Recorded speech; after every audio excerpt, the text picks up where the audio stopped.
The gavel fell with a hard, echoing crack, cutting through the low rustle of the crowded courtroom. My father's lawyer, Jonathan Pierce, a tall, sharp-featured man with an ego far bigger than his skill, leaned forward, his voice swelling with theatrical outrage. "She is a disgrace," he declared, pointing at me as though I were a stain on the carpet. "Forced out of the Coast Guard in humiliation." The words hit harder than they sounded.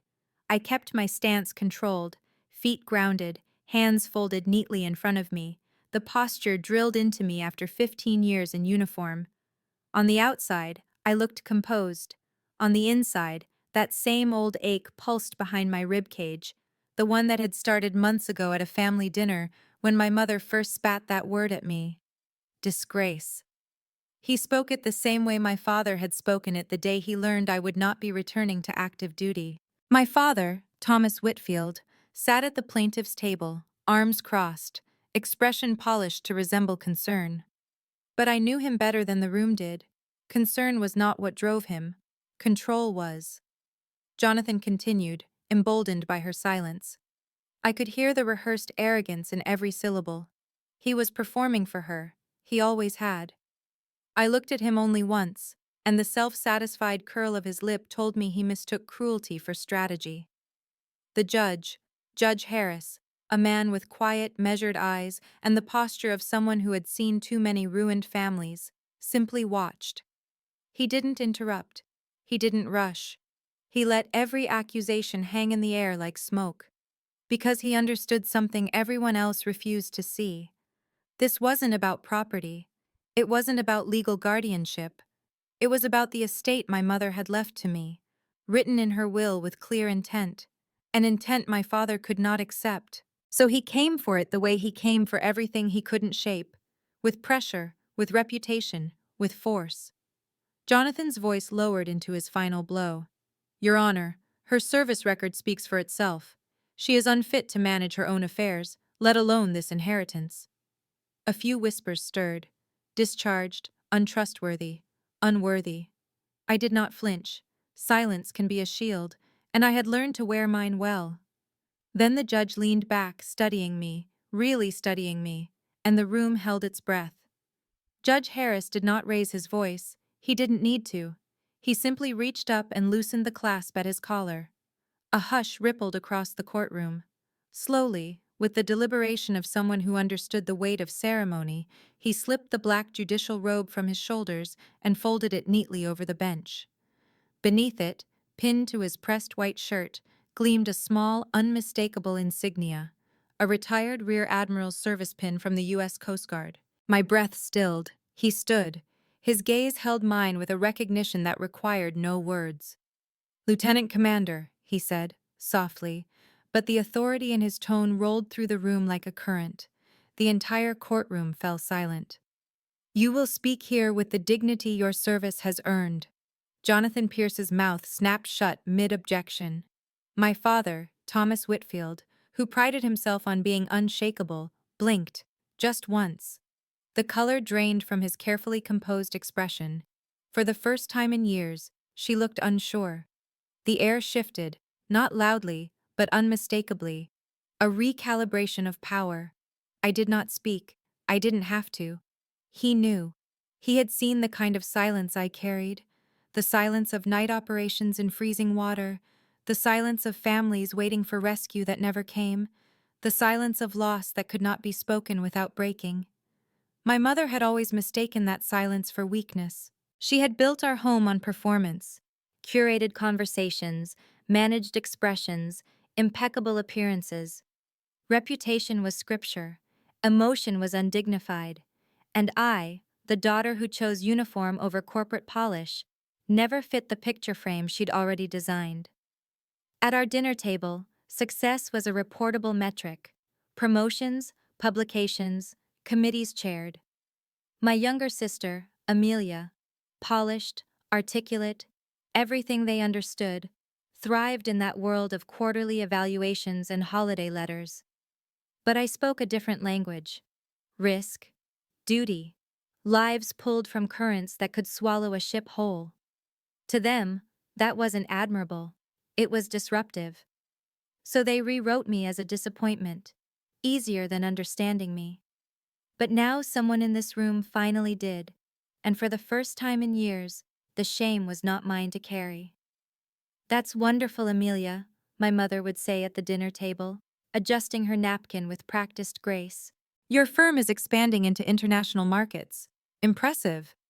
Then she'd turn to me with polite expectation, the kind that wasn't actually waiting for an answer. I'd offer something small. "We completed a maritime relief coordination off Kodiak Island last quarter, a joint operation with Homeland." My mother's fork would pause mid-air. The room would still. "A relief coordination?" she'd repeat, as though tasting something foreign. "So, logistics? Paperwork?" The way she said it made my chest tighten. "No," I'd reply gently. "Rescue, extraction in severe conditions, hazard-rated waters. We—" My mother would sigh over me. "Yes, yes, of course.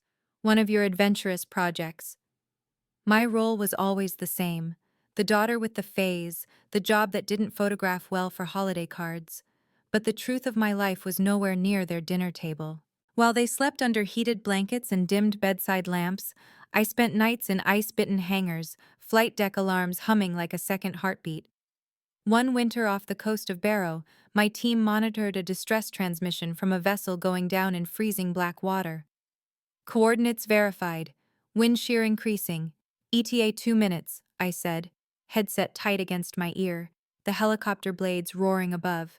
My crew trusted my voice. Their lives depended on it. When the retrieval line finally hoisted the last survivor aboard, hands frostburned, lips blue, a wave of quiet relief passed between us. No cheering, just breathing.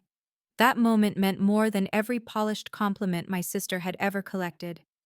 But my family never saw it. All they saw was the headline that came later.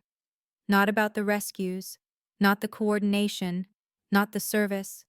Just, Lieutenant Commander Whitfield, placed on administrative separation review. My father didn't ask what happened. He didn't ask who I'd lost that winter, or what I blamed myself for in the quiet hours. He arrived at my apartment holding the article like a weapon.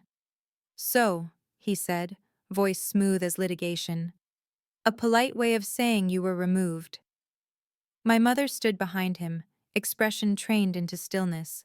She didn't speak. She didn't need to. I tried to explain, gently at first, that the separation on record wasn't disgrace, it was cover. A protective layer placed over an operation that couldn't exist on paper.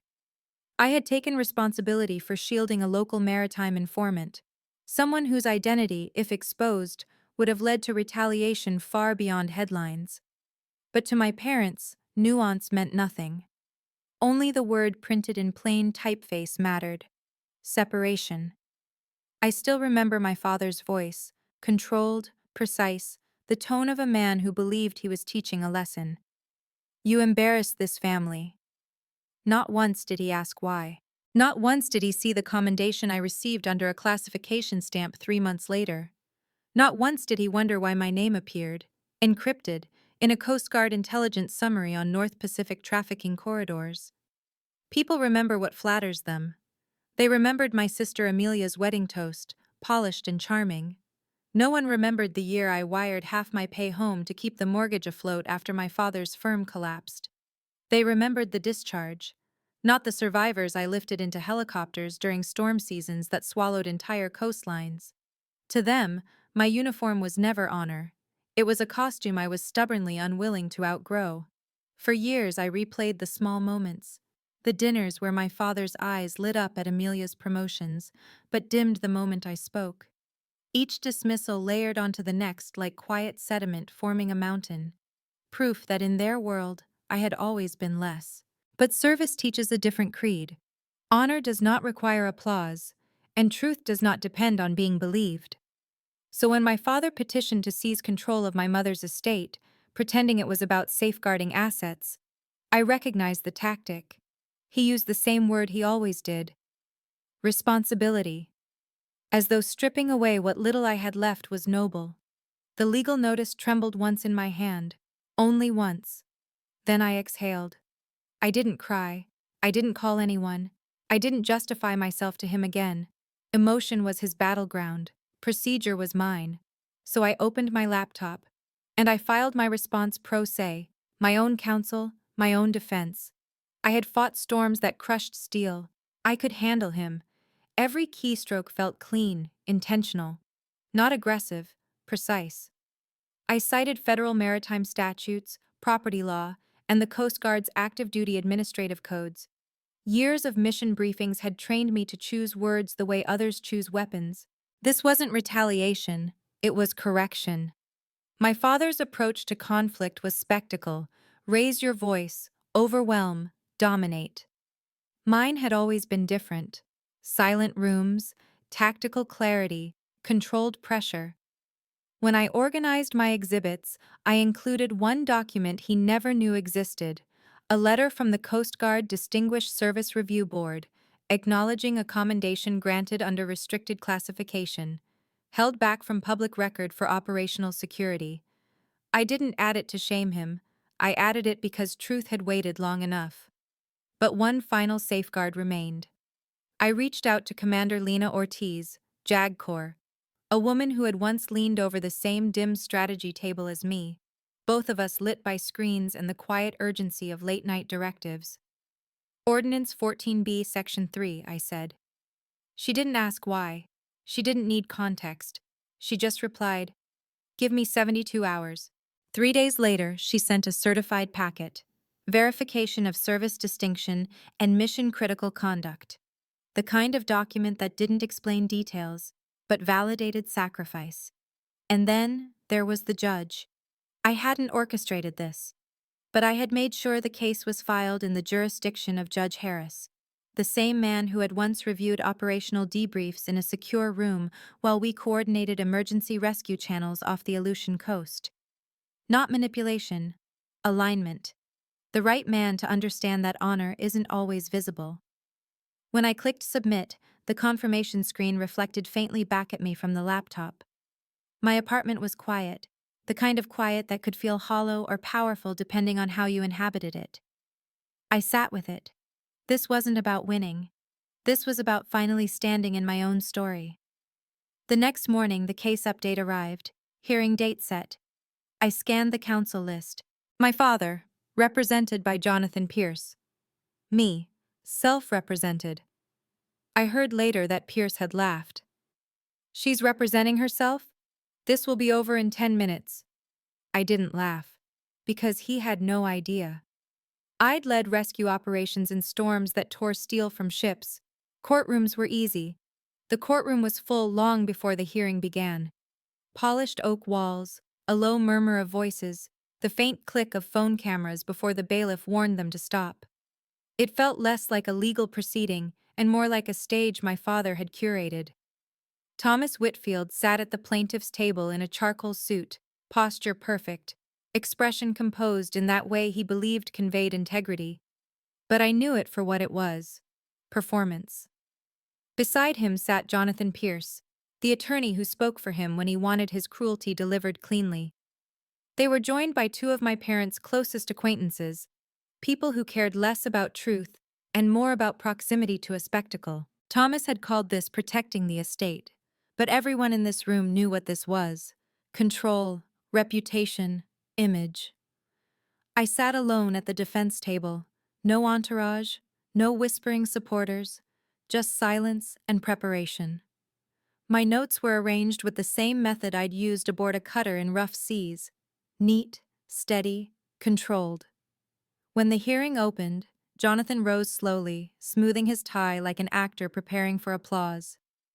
"Your Honor," he began, voice smooth and warm, "my client seeks only to ensure his late wife's estate is managed responsibly.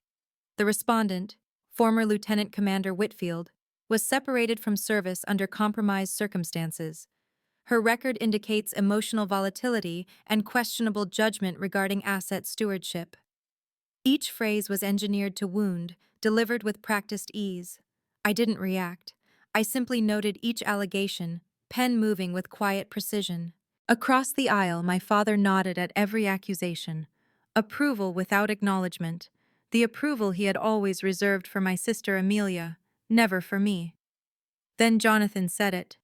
Her service record is public, and it speaks for itself, a clear mark of disgrace. The gavel struck. Judge Harris leaned forward, gaze sharp. "Counselor," he said, his tone even but carrying undeniable authority, "where did you obtain that record?" Jonathan blinked. "It's public, Your Honor." The judge's expression didn't change. It hardened. Level 5 clearance is required to access that file. A ripple swept through the courtroom. My father frowned. Jonathan faltered. And then Judge Harris stood, removing his robe, revealing the silver Coast Guard Rear Admiral insignia pinned to his uniform shirt beneath. He looked directly at me. And for the first time in this entire conflict, the room remembered who I truly was. "Lieutenant Commander Whitfield," Judge Harris said, his voice even, steady. "It has been a long time since the Aleutian blackout response." For a moment, I couldn't breathe. I hadn't expected him to remember.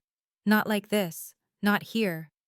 Judge Harris, Rear Admiral Harris, the man who once reviewed my operational reports during Operation Northern Circuit, the same mission that unraveled everything and quietly rebuilt me afterward. He had seen what my service cost, and what it saved. A whisper cut through the gallery. "Lieutenant Commander?" My father's voice, small and bewildered, as if speaking the title made it less true. Judge Harris turned to the clerk. "Proceed." The clerk opened the sealed authentication envelope, the one Commander Ortiz had expedited, and began reading aloud. "For distinguished conduct in the execution of Operation Northern Circuit, Lieutenant Commander Elise Whitfield assumed personal liability to prevent the exposure of a protected informant and the loss of civilian life during maritime interdiction control. The administrative separation previously recorded is hereby corrected to reflect honorable service with commendation." Each sentence struck the courtroom like a slow, controlled detonation. Measured. Unarguable. Final. The room didn't breathe. Jonathan Pierce paled, his polished confidence unraveling thread by thread. My father's face blanched, confusion collapsing into recognition, then something I had not seen from him before. Fear. He whispered, barely audible. "You? That was you?" I stood, calm, hands at my sides, posture centered the way years of service had carved into my bones. "Yes, sir," I said quietly. "I still serve that way." There was no triumph in my voice, just truth, the kind that requires no volume. Judge Harris nodded once, the gesture sharp and final. "This court recognizes the corrected military record," he said. "All claims of unfitness are dismissed. Petition denied." Jonathan attempted an apology. It dissolved halfway out of his mouth. My father did not speak at all. He simply stared at the table, hands trembling, the weight of a life spent confusing reputation for character settling heavily across his shoulders. I gathered my documents. No hurry, no adrenaline, just clarity. I didn't walk out victorious. I walked out free. Reporters surged, microphones raised. I passed through them like quiet water. Behind me, somewhere in that hall, I heard the sound of a man who had always spoken loudly, finally falling silent. Judge Harris shook my hand once, firm, grounded, without ceremony. Then he stepped away, leaving me standing in the corridor as the crowd continued buzzing around me. I didn't move. I didn't need to. For the first time in years, I wasn't bracing for impact. A month later, a thick envelope arrived at my apartment. Government seal. Plain, heavy paper. My name printed in precise block lettering. I sat at my kitchen table before opening it. Inside was one page. Formal correction of discharge status. Retroactive commendation for exemplary conduct during Operation Northern Circuit. No flourish, no explanation. Just truth. Documented where it always should have been. I didn't frame it. I didn't call anyone. I slid it into a labeled folder in my filing cabinet. Not to celebrate, but to record. Procedure. Always procedure. A year passed. I wore a different kind of uniform now. Civilian clothes, a badge clipped to my belt, and a brass nameplate outside my office door. E. Whitfield, Senior Maritime Operations Consultant, U.S. Coast Guard, Cyber and Interdiction Training Division. Some days I trained young analysts who were bright and eager, eyes sharp with purpose. They didn't care about rumors or public record misunderstandings or who my father was. They cared whether I could teach them something that might save lives. And I could. There was no applause here, no watchful judgment, no need to prove I belonged. Just work, meaningful work. One evening, as I was shutting down my terminal, my phone buzzed. A number I didn't recognize. From Thomas. "Your mother would have been proud. Dinner sometime?" I stared at the screen. Once those words would have undone me. Hope, anger, longing all tangled into something sharp. Instead, I felt something quiet. Not numb, just clear. I didn't reply. I didn't delete it either. I archived it, documented, placed in its appropriate place, not forgiven, not forgotten, simply accurately stored. As I walked outside, the city glowed in warm gold lines along the horizon. My reflection in the glass doors looked steady, whole. I used to believe legacy was something inherited, but I learned. Legacy is something you build, silently, when no one is watching. They once called me a disgrace. I never needed their respect, only the truth. Before I close this story, I want to speak to you, the one listening. Tell me in the comments, what would you have done in my place? Would you have fought? Stayed silent? Walked away? Your voice matters more than you think. Sometimes, a single word of support can remind someone that they are not alone. And if you are facing people who doubt you, remember this. Your worth is not measured by their approval. Stand firm. Take quiet steps. Choose dignity over noise. You don't need to prove your value. Just live it. I'm still learning that too.